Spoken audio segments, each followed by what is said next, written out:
The antiseptic air of the recovery suite felt suddenly heavy, choked by the syrupy fawning of the nursing staff. Brian didn't care for their practiced reassurances or the way they hovered like moths around his perceived power. With a sharp, dismissive flick of his wrist, a gesture that carried the weight of a king clearing his court, he signaled for them to leave. He had no patience for the clutter of mediocre concern. As the heavy doors hissed shut, leaving a vacuum of silence in their wake, the dragon's eyes remained fixed on the middle distance, cold and unyielding. The hospital director stood in the corner, his spine stiffening as he recognized the shift in the room's temperature. He knew Brian wasn't looking for a physician. He was looking for a miracle worker who didn't exist on the payroll. Reaching for his secure line, the director spoke a single command that felt like a summons from a darker age. "Call in the ghost," he murmured. The name hung in the air, a whisper of the clandestine and the elite, signaling that the standard rules of medicine were about to be discarded in favor of someone who moved unseen. The door didn't click. It simply yielded, admitting a presence that felt less like a person and more like a shift in the room's barometric pressure. Eva moved with a predatory grace, her teal scrubs a muted contrast to the sterile white walls.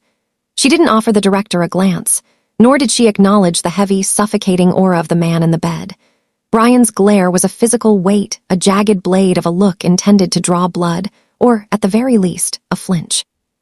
He watched her, his gaze dragging over the intricate ink that mapped his skin, symbols of a life lived in the mouth of the furnace. Most people stared at the tattoos with a mix of awe and terror, but Eva didn't even blink.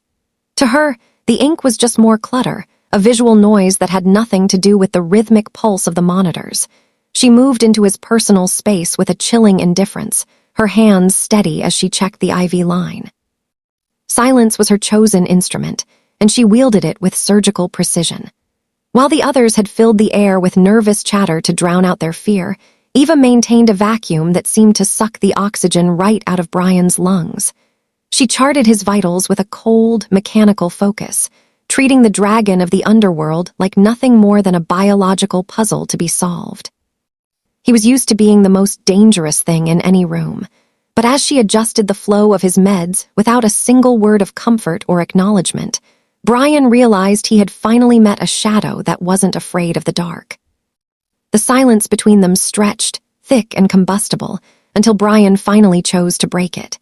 He leaned forward, the motion slow and deliberate, like a predator testing the bars of a cage.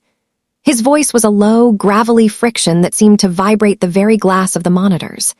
He began to speak of the hospital's foundations, not the brick and mortar, but the political and financial pillars he could topple with a single phone call. He detailed the ruin he could visit upon this institution, his eyes searching for the flicker of panic, the widening of pupils, or the tremor in her hands that usually accompanied his threats. Eva didn't stop her work. Her fingers remained nimble and cool as she adjusted the sensor on his fingertip, her expression as unreadable as a frozen lake. She didn't counter his malice with words. Instead, she reached for a notepad resting on the bedside trolley.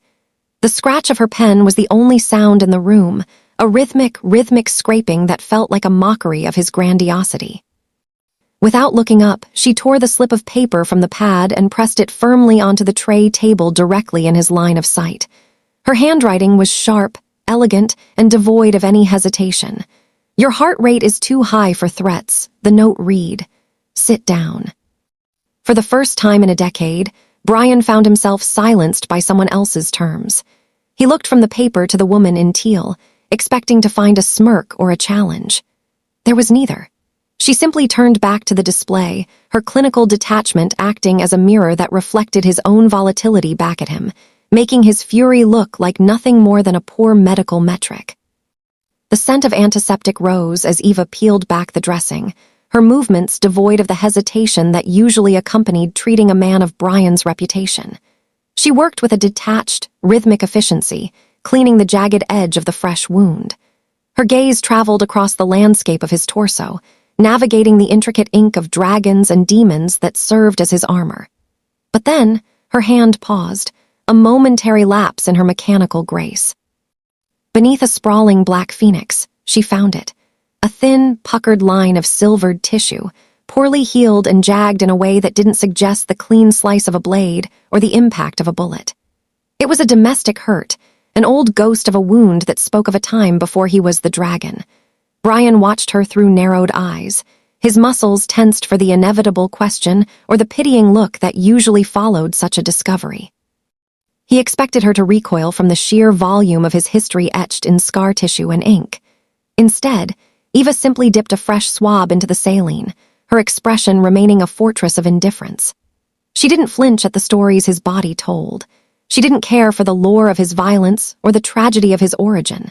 To her, the scar was merely another disruption in the skin's integrity, a historical footnote in a complex biological record.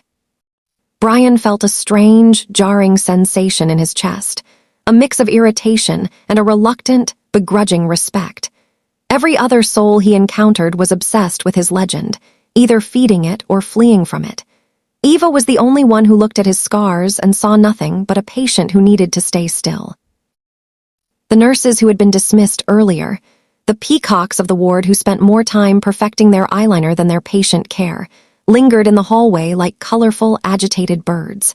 To them, Eva was an intruder, a ghost who had stripped them of the prestige that came with tending to a man like Brian.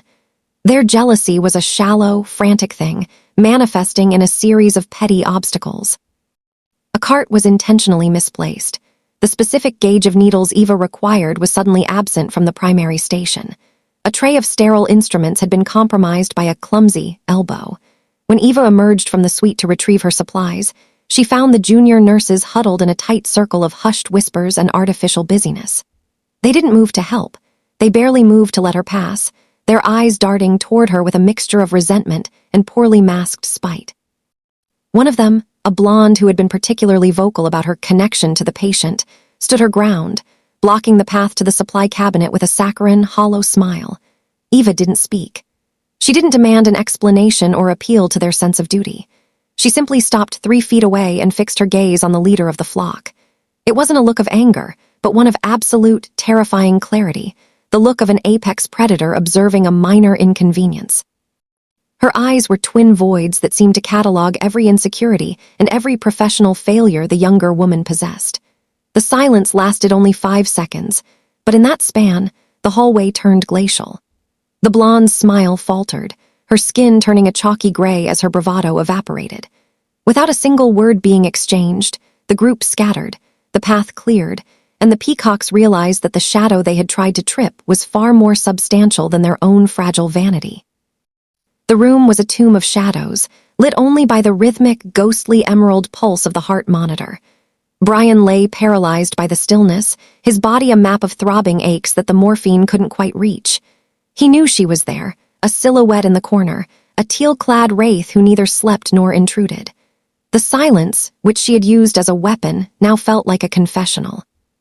Driven by a rare, feverish impulse, Brian began to speak into the dark, his voice a low, gravelly rasp that barely carried across the linoleum. He spoke of his mother, a woman who had wasted away in a ward just like this one, surrounded by nurses who wore the same practiced, plastic smiles he had seen earlier that day. He described the way they had treated her like a chore, a fatting number in a ledger, hiding their incompetence behind a veneer of forced cheer. He hated the performance of care, the way they performed empathy for the cameras, and the doctors while letting a human soul flicker out in neglect. He loathed the peacocks because they were the same breed of vultures that had hovered over his only vulnerability, waiting for the end with a tray of cold tea and hollow condolences. He poured his vitriol into the void, expecting a retort, a defense of the profession, or perhaps a sharp rebuke, but Eva offered nothing. She didn't move to comfort him, nor did she recoil from the raw, jagged edges of his resentment. She simply existed in the space beside him, absorbing his confession like a sponge. Her silence wasn't a dismissal, it was a witness. In the absolute quiet that followed his admission, Brian realized that she was the only person who had ever truly listened to him, precisely because she refused to answer. The morning brought with it the heavy tread of authority and the scent of expensive cologne. Dr. Eris Thorne, a man whose surgical brilliance was matched only by his staggering ego, swept into the suite followed by a retinue of terrified residents. Thorne was a name whispered in the halls of power, a man who charged 6 figures just to pick up a scalpel. Brian watched him with a cynical detachment, expecting the usual display of clinical arrogance. But as Thorne reached the foot of the bed, his gaze bypassed the patient entirely. He stopped dead, his posture losing its practiced rigidity, and his eyes widened in genuine, unadulterated shock. Beside the monitors, Eva was calmly replacing a fluid bag, her movements as unassuming as ever. In a move that stunned every witness in the room, the world-renowned surgeon lowered his head. It wasn't a casual nod. It was a deep, reverent bow, the kind offered to a master by a student. "I was told the ghost had been summoned," Thorne murmured, his voice stripped of its usual bravado. "I didn't believe they could actually convince you to return to a bedside." Eva didn't pause. She didn't even acknowledge the reverence in the room. She merely checked the drip rate and stepped back into the shadows, her expression a blank slate. Thorne turned to Brian, his face pale. "You've spent the last 24 hours insulting the woman who literally rewrote the manual on trauma stabilization," Thorne whispered, a note of hysterical disbelief in his tone. "She isn't just a nurse, Brian. She is the reason half the people in my field still have their licenses." Brian felt the air leave his lungs. He looked at the silent woman in the teal scrubs, the one he had tried to break with threats and dark confessions. She wasn't a shadow because she was insignificant. She was a shadow because the light of her reputation was too blinding for a room this small. The hospital's sterile hum was shattered by a sound that didn't belong in a place of healing, the muffled, rhythmic thud of suppressed gunfire and the panicked scramble of retreating footsteps. The overhead lights flickered, then plunged the ward into a frantic, pulsing red. The intercom gasped a code red before dying into static. Brian surged upward, his instincts screaming for a weapon, but his body betrayed him. The surgery had left him tethered to the bed, a lion pinned by tubes and agony. He was a sitting duck, and the shadows in the hallway were moving with the lethal precision of professional hunters. Eva didn't panic. She didn't scream or duck for cover. With a fluid, terrifying calm, she moved to the heavy suite door and engaged the deadbolt, the metallic click echoing like a gunshot in the confined space. She didn't look for a firearm. She knew the security teams were already compromised. Instead, she turned to the sterile instrument tray. Brian watched, breathless, as she bypassed the heavy shears and the clamps. Her fingers found a 10 scalpel, its high-carbon steel gleaming under the emergency crimson glow. She gripped it not like a surgeon, but like a street fighter, her thumb braced against the spine of the blade. There was a sudden, violent kick at the door, the frame groaning under the pressure. Eva stepped into the blind spot beside the entrance, her teal scrubs blending into the shifting dark. She looked at Brian, her eyes finally meeting his with a cold, predatory light that matched his own. For the first time, she wasn't his nurse. She was his last line of defense. The door shivered under a second blow, and as the wood began to splinter, the ghost raised the blade, waiting for the first throat to cross her threshold. The day of his discharge arrived with a flurry of activity that felt hollow compared to the lethal intimacy of the nights before. The hospital halls were quiet again, the peacocks, relegated to distant wings, and the scars of the breach repaired with fresh drywall and a heavy layer of corporate denial. Brian stood by the window, dressed in a suit that felt like a suit of armor he had forgotten how to wear. He was the dragon again, restored to his throne of steel and glass, but his eyes kept drifting toward the woman in teal. Eva was documenting his final charts. Her silence returned, though it no longer felt like a weapon. It felt like a boundary. Brian reached into his jacket and pulled out a thick, cream-colored envelope. It wasn't a thank you note, it was a contract. It contained a figure that would have made the hospital director faint, a sum that could buy a small island or, more importantly, her exclusive time. He wanted her as his private shadow, his personal ghost, bound to him by the only tie he truly trusted, the absolute loyalty of a debt paid in advance. "Don't want you back in a public ward," he said, his voice regaining its gravelly edge of command. "Name the salary, double it. I want you on my payroll, Eva. I want your eyes on my back and your voice in my ear." He set the envelope on the rolling table. Eva didn't even look at it. She capped her pen, the click echoing in the suite, and finally met his gaze. There was no greed in her eyes, no hesitation, and most frustratingly, no fear. "I don't belong to anyone, Brian," she said, her voice that same hauntingly rich alto that had pulled him back from the brink. I'm a nurse, not a mercenary. You can't purchase a shadow. She turned to leave, her stride purposeful and unimpressed. Brian felt the familiar surge of frustration, the instinct to demand, to coerce, to flex the muscles of his empire. But as he watched her hand reach for the door handle, the realization hit him with the force of a physical blow. He had spent his life treating people like assets or obstacles. To everyone else, he was a boss, a monster, or a paycheck. To Eva, he was just a man who had nearly died on her watch. If he wanted her to stay, he couldn't buy her. He couldn't order her. The gold in his pocket was worthless in the face of her teal-clad independence. For the first time in his adult life, the dragon had to learn how to be a person again. He had to earn her presence, not through a transaction, but through the terrifying, vulnerable labor of a man courting a woman who already knew all his secrets and wasn't impressed by any of them. He let the envelope sit on the table, a dead thing, and watched her walk away, knowing the chase had only just begun.